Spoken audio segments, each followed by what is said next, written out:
Awesome. Well, welcome everyone. My name is Ceci Spear. We have Emily Morgan here as our year-end expert on the line as well. Welcome to our webinar, Navigating Year-End 2020. First, I'm going to go over some housekeeping items. Real quick, everyone is on mute. So I pinky promise we cannot hear you if you're munching on something delicious, because it is lunchtime for some of us. Don't worry, it's not coming through. And if you have something going on in the background, again, we can't hear it, so you're good. Then let me move on to our second most asked question, which is you will be getting a recording of today's webinar as well as the slides that we used today. I'll be posting them online and sending you an email with a link that you can access with the slides, the recording, and some notes that Emma was kind enough to put together for us in the form of a blog. So let's go over what we're going to cover today. First, we're going to start a little bit by talking about what's on familiar ground. What's the same this year as it has been in other years in terms of year end.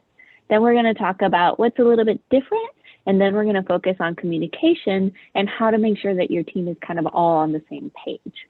Then we're going to talk about what's really different and what are the things you need to consider in terms of 2020 that you might have not had to consider in previous years. And then we're going to talk about arrival and finishing and open the floor up for questions. Throughout the webinar, though, please feel free to submit any questions that you have through the Q&A button at the bottom of your screen. I'll make sure to reply to your answers via text message, or I will ask the question out loud for Emma to answer for us. If you've been on our previous year-end webinars before, you know that Emma is our awesome expert. This year is going to be a little bit different, though. I'm actually going to be joining in the conversation a little bit more actively and talk about my area of expertise, which is communication and communication strategy. Now that a lot of our teams are working from home, it's important to consider how we communicate with them and how to kind of stay relevant. I'll also be annoying Emma with a lot of questions throughout our conversation today, from my own personal questions, but also if you guys have any, please use that Q&A button at the bottom of your screen, and I'll make sure to ask us.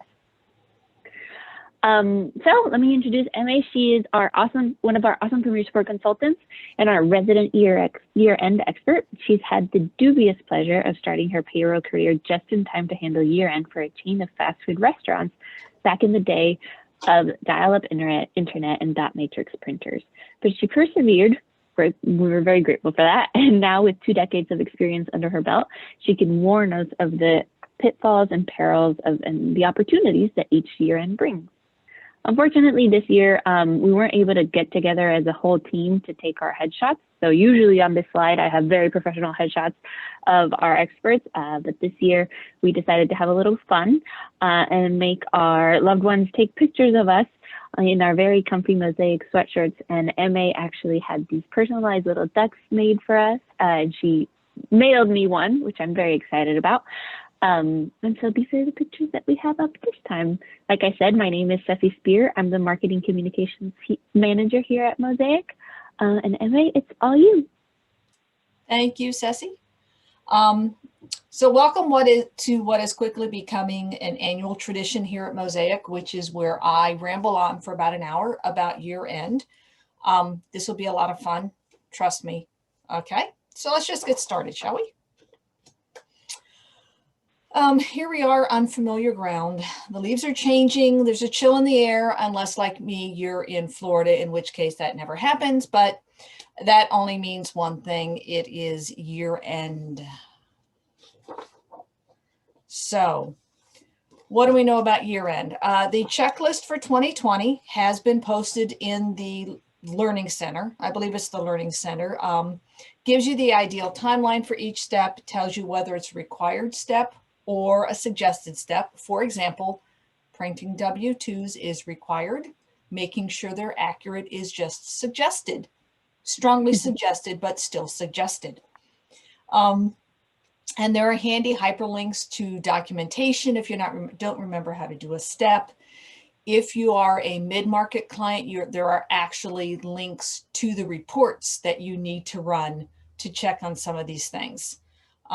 If you're enterprise, unfortunately, you'll just have to follow the breadcrumb to get to the report. Don't worry, they're all easy to find.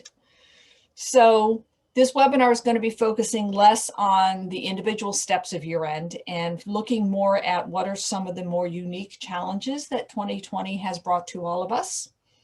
Still, here are your top 3 tasks for a successful year end. First, you want to put your team together. So this is going to be people from payroll. This is going to be people from HR/benefits, and it's going to be people from tax/finance. If your company pays non-taxable fringe benefits or taxable fringe benefits, and these things need to show up on W-2s, you may not be getting them during the year. You kind of need to get them now. So that's part of the reach out you need to do. Also, let these people know who they are. There is nothing like calling Bob up on Monday morning saying, hey, I need that report by noon today. And Bob is like, who are you and what report are you talking about? So kind of let them know who they are, what you're going to need from them, and give them the opportunity to say, hey, I won the lottery. You got to find somebody else. Hopefully you don't have any of those. The next thing you want to do is find your checklist. They are available online. I believe the mid-market one is actually one that lives online. You can check things off and it just keeps it there. You can also print it out. The one that I have seen has a tab for each month. It's in Excel, so you can check things off. You can delegate them, add columns for stuff. Very useful checklist. You can search for the checklist, just search for year-end 2020 from the Customer Support Center. Not a big deal, they're there. If you can't find them, let us know, we'll help you.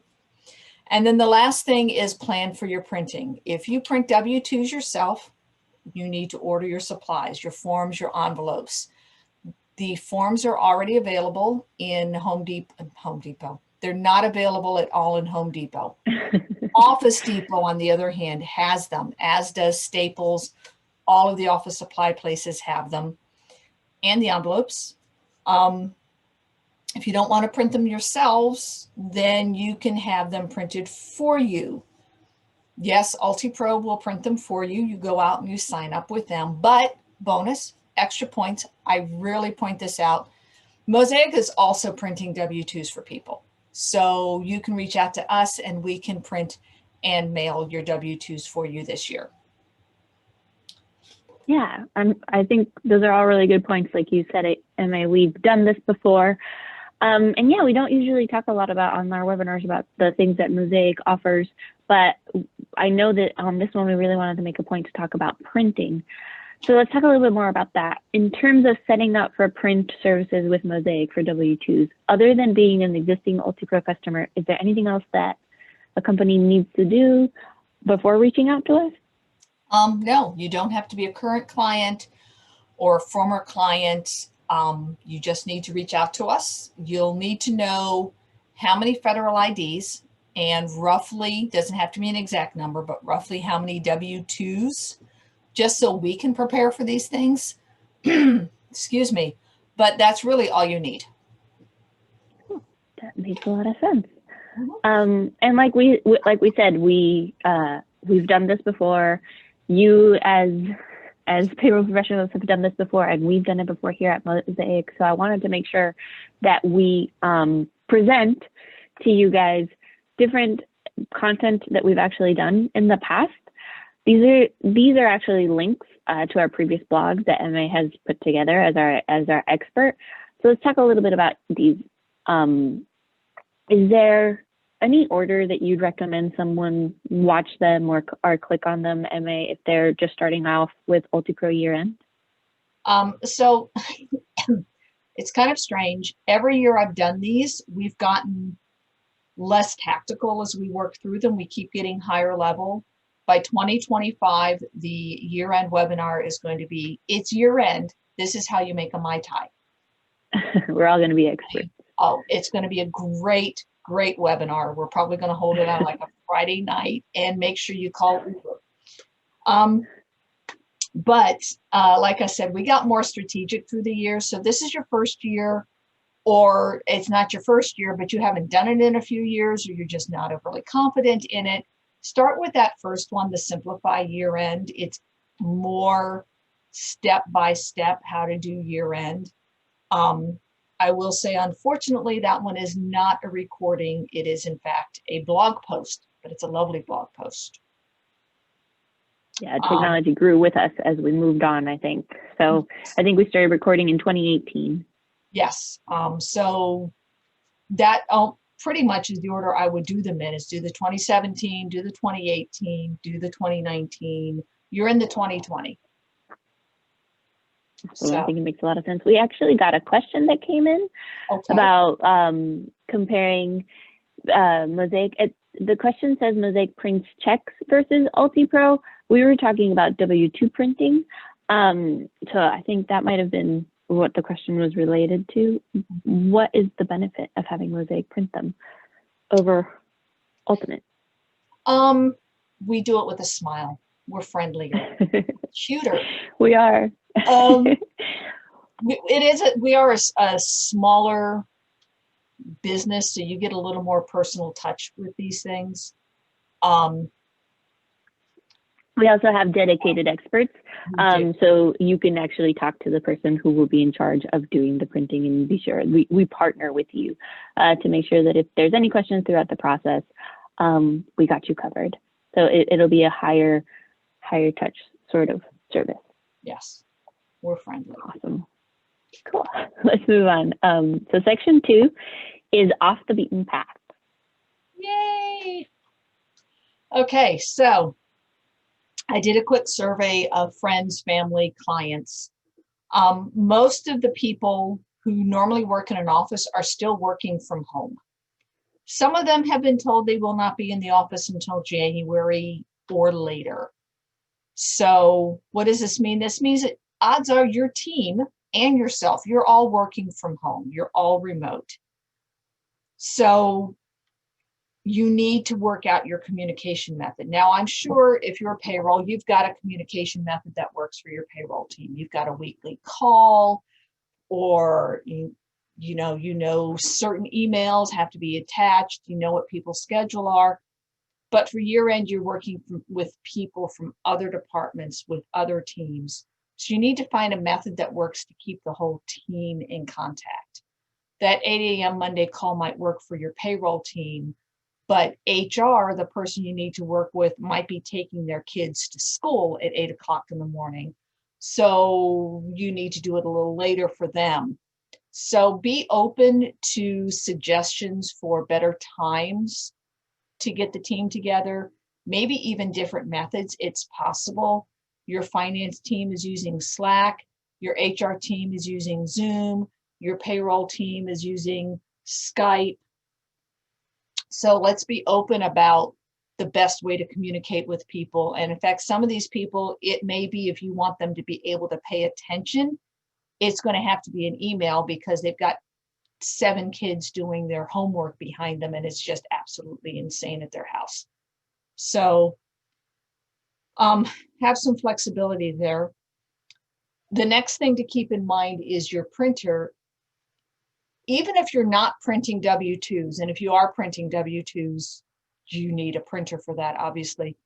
But even if you're not, if you're anything like me, there are reports that you're going to want to print. You want to be able to compare things, make sure corrections are there.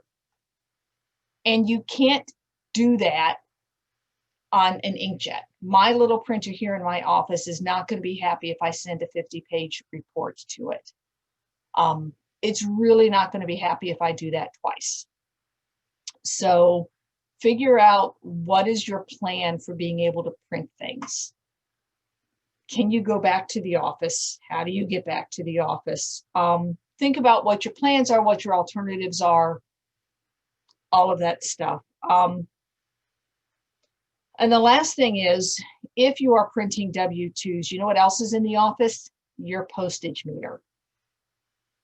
Do you really want to affix stamps to however many W-2 forms? Probably not. So I think that's something to keep in mind. I think that makes a lot of sense. We did get a quick question come in back to when we were talking about W-2 printing. Do you know if we might not know this on this call, we can answer it definitely directly to you, Deb, but do we print W-2s for Puerto Rico? I think so, but we can take the name down. We can find out and let them know. Yeah, we will definitely get back to you with an answer for that. Okay, yeah. So what you were talking about makes a ton of sense to me. You know, I live right outside of Nashville, 3 minutes from the county line. So that's why I decided to throw in, when we were talking about this webinar, throw in the Nashville skyline, because I miss it. I haven't seen it in a few months. But all that to say, you know, if I do travel into Davidson County, which is where Nashville is, the mask mandate is different there than it has been in Sumner County. In Sumner County, where I live, it was lifted and now it's back.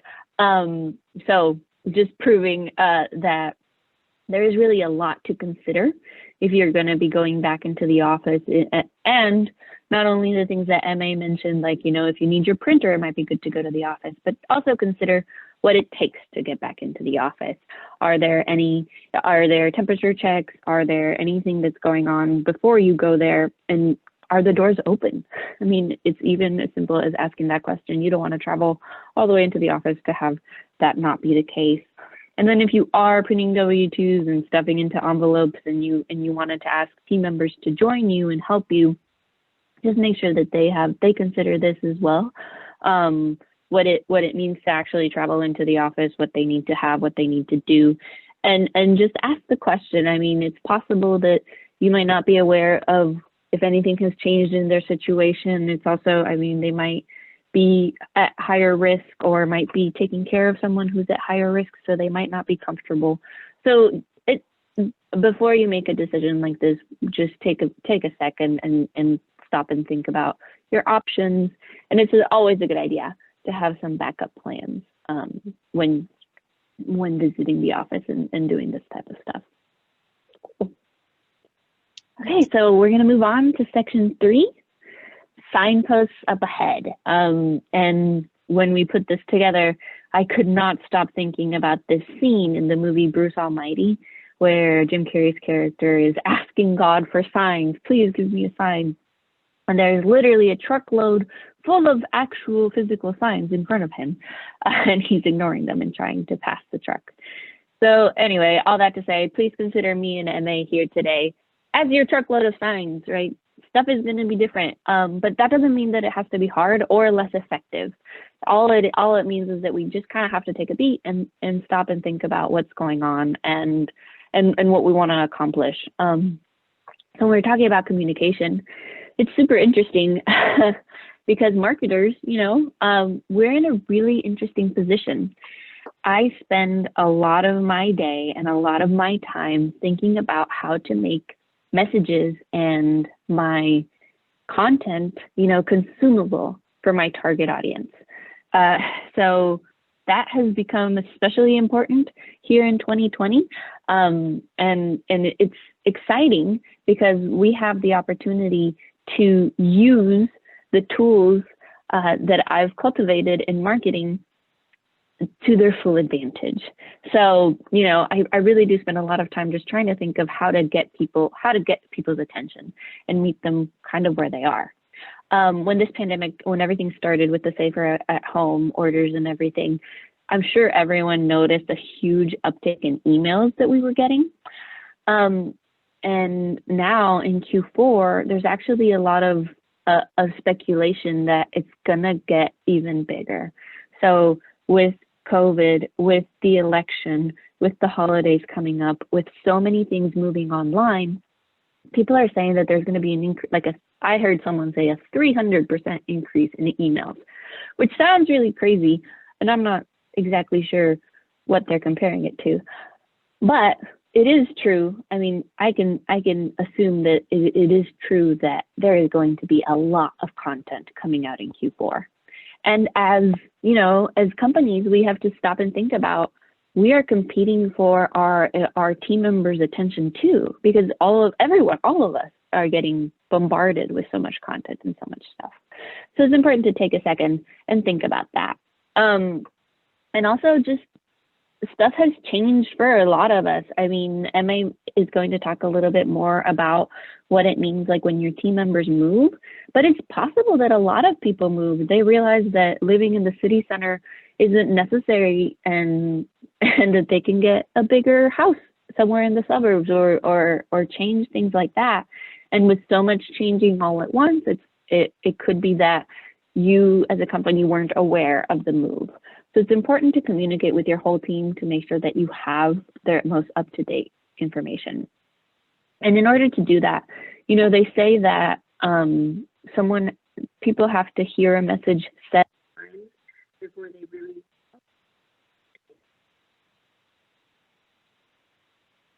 I'm sorry, I'm having some microphone issues. Can you hear me okay, Anna? I can. Okay, yeah, I think my microphone decided to run out of battery at the best time possible. But anyway, I was saying when you are considering how to communicate with your broader team, you should really use the tools that you already have. So you can partner with your marketing department. Like I said, I mean, someone please tell my dad that my marketing degree is paying dividends now, because your marketing team dedicates their time to communication. So they're a great person to kind of tap right now on the shoulder and be like, hey, we really need to make sure that our team is paying attention to these messages. What would you recommend? They probably have tools that you don't know about that could help you make those messages stand out and stay relevant. So partner with them. Like Emma said, I mean, different teams might be using Slack, they might be using Zoom. Consider what tools you're already using and are already working to make sure that you get this message across. And think about that 7 times, right? So think about putting the message out in 7 different places. It can be your intranet, it can be your company calendar, it can be Zoom, Slack, email, all these different positions to make sure that your team is aware of what's going on. And also, so if you are using Zoom or a video conferencing tool, there's different options. So we have here at the bottom, I have Zoom and Skype and Teams listed. Just so you guys know, Skype and Teams are Microsoft products that are very much meant to be collaboration products. So they are for people who are already on your team and have the same ending email address that you have. Zoom is what we use here at Mosaic because we use it a lot for external calls. So like this call that we're doing right now, this webinar, a lot of you in our audience don't have a Mosaic email, but are able to join. And Zoom is very user-friendly. It's mobile-friendly, so you can join Zoom from your phone, you can join from a tablet, so we recommend Zoom just because of those kind of usability. But if you're already using Teams or Skype and you know that people are used to that, it's not worth it to try to change kind of that infrastructure. But just keep thinking about your broader audience. What's the best way to reach them?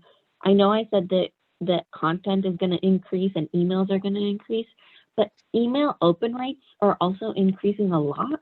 So make sure to use that to your advantage. Send emails. People are on their phones, on their cell phones right now, more than we have been in the past, believe it or not. So try to meet them there. If you can send text messages, that helps a lot too. Just keep those communication lines open, as open as you can. And I think if no one has any questions around communication, I think we're good. It's all about kind of being proactive. And I know our next section, there's going to be a lot of questions on this. But let's talk a little bit about home office setups, Emma. Yeah, so it's funny. I was watching Home and Garden this morning, one of those, we're going to take your house and rip everything out, put in an oversized white kitchen kind of house. You know, you've all seen those home improvement kind of shows. And this particular couple needed a home office. So here's the home office. It's this nice big room. It's got this little tiny table with a MacBook on it and a notepad and like a kitchen chair. And I started laughing because back in March, when this whole thing started, back when we thought this was 2 to 4 weeks to reduce the spread, my sister-in-law sent a picture to me and said, what do you think of my home office? And it was just that. It was this little table with her laptop and pictures of the kids and some flowers, a little notepad with a couple of pens and one of the kitchen chairs in front of it. And my reply back was, that's really cute for a day. If you're going to be doing this for 2-3 weeks,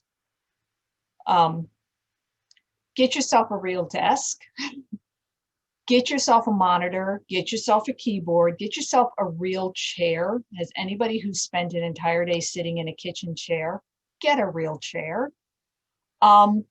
And then sit your kids down and say, between the hours of 9 a.m. and 5 p.m., if I am sitting at this desk, I don't want to see you unless you're losing body parts. I know my niece and nephews, that was kind of an important distinction for them on when to bother mom. A lot of your employees, and even yourself, probably went home with your laptop and a couple of folders and, we'll be back in a couple of weeks, and now you're not. It is 7 months later. We are still at home, and we kind of need to figure this out. A lot of people have spent the money. They've gotten themselves a desk. They've bought themselves monitors and docking stations and keyboards and all of the things you need to actually be productive at home. They may be able to deduct some of this stuff. And they may be asking you those questions. Just in my experience, I work in payroll, so I must know a whole lot about taxes. So people were always calling me about tax deductions. And I send them the appropriate IRS documentation, say, here you go. I'm not a tax attorney. I didn't play one on TV. I did not stay at a Holiday Inn Express last night. So this is take with a grain of salt. Everything we're saying, please check with an actual tax accountant or a tax attorney, or even the nice guy at H&R Block. There's a lot of stuff that is deductible when you have a home office, especially, it has to be a percentage of your adjustable income. So, some of your employees may very well be able to take some home office deductions. Actually, one of the things that Mosaic did a few years ago was really cool for us was we had our accountant come in, our outside accountant come in, and he did a webinar just for us saying, this is what you need for a home office tax deduction. These things are deductible. These things aren't. These things have to be expensed over a certain number of years. These things, don't even try. The IRS will laugh at you. But he had this whole presentation for us that helped us decide where we were going to go with home offices. Do you remember that, Ceci? I do, and I think it was a really good presentation, and it kind of helped because I remember that he came in and was able to use his logo, and his information. So really, he saw it as a marketing opportunity. So it was kind of a win-win where he was able to present to all of Mosaic, and we were all basically his prospects, right? And so we had the opportunity to ask questions, but also contact him and hire him if we needed more help. So it's a great thing to consider. I also think, like you said, you're in payroll, so you probably know a lot about taxes. That's going to be true, and there's going to be a lot of questions about this, I think. So if this is something that you think your team is going to ask about, it would be smart to kind of be proactive and put the information out there, find it and put it out there so that come, February, March, you aren't having to scramble to answer everyone's question, which is the same question. And you can just kind of point them in the direction of, this is the paperwork that we got from the tax accountant. Like Emma said, we are not, we can't really recommend any either way on that, but people like tax accountants will have way more information on that type of stuff. Yeah, and it's not something that obviously you're required to do as an employer, but it might be one of those nice things for your employees, kind of let them know you recognize what they've gone through to do this home office stuff. And also it will take a lot of questions off your payroll team and your HR team come January, February, March. Exactly. And now let's move into, I know it's your favorite section. Into the unknown. Yeah, so I am making an Elsa costume for my daughter for Halloween. So this particular movie has been playing a little too often in my house. However, I still like it. And it was my original thought for this webinar. Let's do all Frozen 2, Into the Unknown, and all of this other stuff. And then Ceci started talking about, you know, blah, blah, Disney, blah, blah, copyright, blah, blah, blah, lawyers, whatever. So this is my Frozen reference, and then it's going to disappear. We snuck it in there. We snuck it. Don't tell Disney. So what are the things that are, this is the new stuff for 2020. What are the things we need to consider? Well, when this whole safe at home adventure began back in March, we thought it was going to be 2, 3, maybe 4 weeks, a little bit longer, places like New York, but you know, not that bad. Here we are 7+ months into it, and there's no sign of it letting up. So a lot of us are still working from home or running a skeleton crew even, and here's some things we need to think about. And one of them is, how many of your newly work from home employees live in a different state than your corporate office? Some of you may be lucky, you're in the middle of Nevada. All of your employees live in the middle of Nevada, cool. But you know, where I live, it's not uncommon for people to cross the state border either to get a job in Georgia or to cross from Georgia to get a job in Florida. And if your company is not set up to do business in the state where that employee is working, guess what? You need to be set up to do business in the state where that employee is working. If they're working from home, that is a nexus for your company, and you need to be set up for withholding taxes and unemployment. Local taxes are also an issue. I know Ceci mentioned living in a different county than where Nashville is, which is where the office is. Of course, Tennessee, that's not a big deal. There are states where crossing a county line means the taxes change. You know, Pennsylvania, where crossing the street means the taxes change. So you need to make sure that you're set up to withhold taxes properly. What I'm going to say is, if you are not, do not panic. You are not the only company that is just realizing, oh, this is going to be a problem. I've got to do something about it. Various states are getting these phone calls. They will be getting them for months to come while people try to fix this stuff. So you're just going to be one of many. They're not going to make fun of you. Your name's not going to go up on a board with darts being thrown at it. But definitely, as soon as you identify the issue, reach out and get the process started. There's no harm in throwing yourself on the mercy of the Department of Revenue. Most of them are very friendly and very understanding, and are really, you know, get it fixed, get it taken care of, and then we'll talk about, you know, waiving penalties and fees and all of this other stuff. We understand.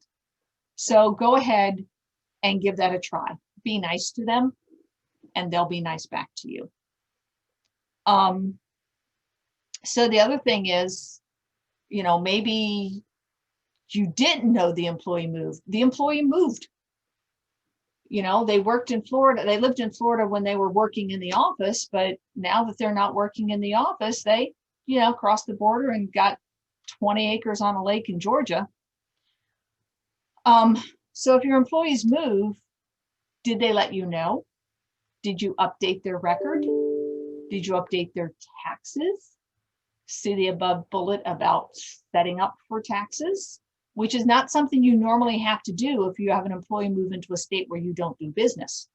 Don't have to worry about it, but you know, now they're working there. So do you have updated addresses for all of your employees? There's also a possibility that an employee moved in with, you know, maybe they moved in with their parents to take care of their parents, or maybe, somebody in their household is immune compromised, so they moved out. They're living with a friend or living in an apartment or something so that they can continue to work while protecting their family. One of the things you can look at is UltiPro has an address field that's called W-2 address. So my tax address stays where it is in beautiful North Florida, but you can send my W-2 to my parents' house in Illinois. I don't know why you would, because they would never send it to me, but just in case you want to. So if this is a case where an employee says, this is where I'm living, this is where I should be taxed, but can you send my W-2 over there? There's a place to put that address in. You don't have to permanently change their address. You can just put that address in for them or allow them to do it in UltiPro. And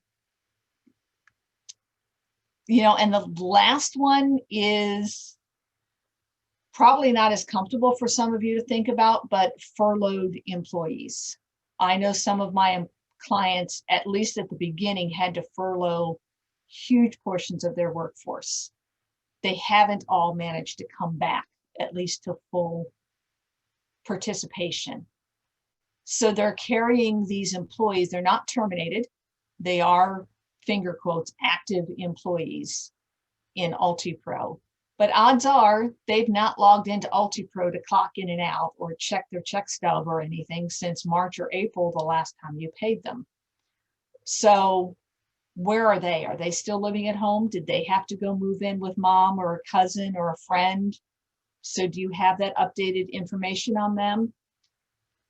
And do they remember how to get into UltiPro? If they haven't been in a while, they may not remember their password. They may have been set to inactive after a certain amount of time. I know some of you have your system set up to do that. You want to save yourself the trouble of 80 million phone calls starting January 29th. Where's my W-2? How do I get in? What's the web address? What's my user ID? What's my password? Can you reset my password? No, that's not my email anymore. Y'all know what I'm talking about. You've had those phone calls. You're going to get a lot more of them this year.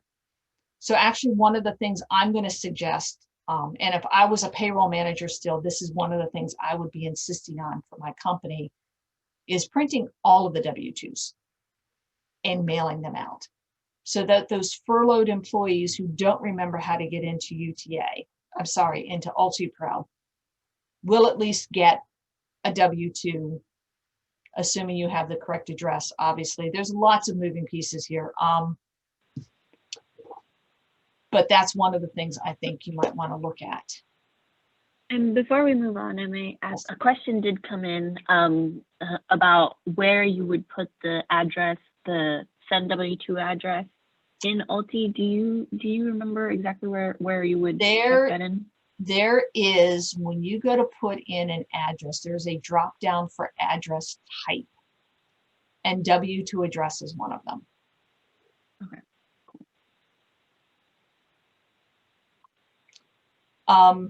And then 2020, if it wasn't enough that we had a pandemic this year and all of the other stuff going on, if you pay on a Friday and you pay weekly or bi-weekly, there's a chance you have extra payrolls this year. So if you pay on a Friday and you pay weekly, you had 53 or will have 53 paychecks this year. If you pay bi-weekly, there's a 50-50 chance, depending on which week you pay on, that you'll have 27 checks this year. Lots of conversation about it happening last year. November, December, even January, I was having conversations with people about what we're going to do about this. It impacted your salaried employees' pay and deductions for employees.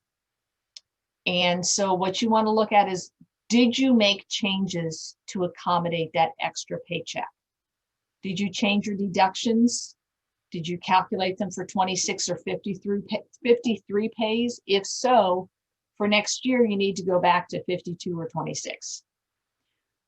Did you reduce your salaried employees' pay so that for 2020, they got the full annual salary instead of just being the same as it was in 2019? If so, for 2021, you have to bump it back up. So for that year, for the 26 or 52 checks, they get their regular annual salary. On the deduction side, you may have instead decided not to take deductions from one check. So it was 52 or 26 deductions. If you haven't had that check yet, I know a lot of companies were planning to do it around Thanksgiving or Christmas when people could use the extra money. Make sure you remember when that is and you've got it on your calendar to take care of. Yeah, 2020 was a fun year. Yeah, and it's just so funny to think back at when we were talking about this stuff in 2019. It really feels like it was years ago. But it makes a lot of sense. It kind of goes back to what we were talking about before, that just kind of keep proactive. There's a lot to do, but there's time to do it, and to stop and think about how we want to handle each one of these things. Mm-hmm. So we're about to enter our last section, arrival. You know, I love check boxes. I write things in my to-do list just so that I can check them off. Sometimes I might write things that I already did just so that I can check them off. So that's where we are now. Okay. So my daughter is taking French this year, and one of the phrases that she learned was plus ça change, plus c'est la même. I don't want any comments on my atrocious French accent. It has been a long time since I took French, but that means the more things change, the more they stay the same. Yes, it's 2020. It's a leap year. It's an election year. It's a pandemic. There's all kinds of fun and excitement going on outside your front door. It's still year end. It's still pretty much the same process. Just a couple of the steps have changed to accommodate things. You can still count on Mosaic. We are still here for you for all of your year-end needs, from the most simple, how do I do this, to the most complex, can you generate my W-2s for me? You know, just reach out if you've got a consultant, either Premier Support, or if we're doing an implementation or a project for you, you've got a consultant that you're working with, reach out to that person and say, hey, I've got a question. That person may not be able to answer your question, but they're going to be able to get the person who can answer that question. If you don't have a consultant that you're working with, then, you know, reach out to Ceci, reach out to me, reach out to whoever you've got in your mailbox that has @mosaic-cg.com after their name. We will get the message. We will find the person who can hook you up with an answer. That's what we do. Exactly. And yeah, there's a lot to consider, but like I said, there's time, and joining this webinar was a great first step. So yeah, we're here for you. Yes, we are. We all got thrown into the deep end of 2020. Some of us have floaties, some of us have pool noodles, some of us have those really neat, like, floating things with drink holders and umbrellas and everything. But we are still in the deep end, and we're all there together, and we are all there to help each other. We did get another question, MA, and if anyone does have questions, we are going to open up right now the floor for questions, so please submit them through the Q&A button. One that we got was around PTO. Now that everyone moved from home, is there anything to consider around that? So yes, I was reading this morning that, you know, already people who work remotely take less PTO than people who work in offices. Ultimate sees that, comparing their virtual employees versus their office employees. You can see it everywhere. And of course, this year, we have a lot more people working remotely, which means we have a lot more people not using all of their PTO. A survey was done earlier this year by Robert Half, and they found that 28% of the people surveyed were planning to take less time off this summer than they usually do. And 37% of the people were postponing their time off until later in the year, in the hopes of being able to travel when things got a little more sane. So there's a good chance you have more employees with more PTO than they normally have at this time of year. And this is a discussion that maybe you've had, maybe you haven't thought about it. Maybe you're lucky and your PTO usage is normal. God bless you. But if not, your employees are going to be asking you questions. Hey, you know, I was working from home. I couldn't take my usual summer vacation. I couldn't go visit my grandparents for Thanksgiving. Spring break got canceled. I have all this PTO. I don't want to lose it. What can I do? I'm not saying you need to change your policies. I'm saying people are going to be asking these questions. So make sure you've got clear communication and everybody is on the same page on as how to answer those questions. You certainly don't want, you know, everybody in HR saying, sorry, use it or lose it. That's our policy. We're not changing it. And somebody in payroll saying, oh yeah, not a problem. Just let me know. I'll put it on your paycheck in January. Not a big deal. You don't want that happening. Trust me. Bad juju. So one thing you might encourage is, you know, taking one day off a week can sometimes be just as relaxing as taking a whole week off. I mean, obviously you can't travel much, but one day can be very relaxing. And they actually found that the best day to take off is a Wednesday, not a Monday or a Friday, but a Wednesday. Believe it or not, it splits your week up nicely. So it makes sense. I mean, and it's also important to think about, you don't want everyone on your team to take that week, like take the same week off once they realize that, oh, this PTO has accumulated. So it's a really good point. It's a really good question. It doesn't look like we have any other questions coming through. As we said at the top, we are going to be sending everyone who attended a link to the recording and a link to the slides so that you guys can download that. Thank you so much for spending time with us today. Thank you, Emma, for your awesome presentation, and I hope everyone has a great rest of their day.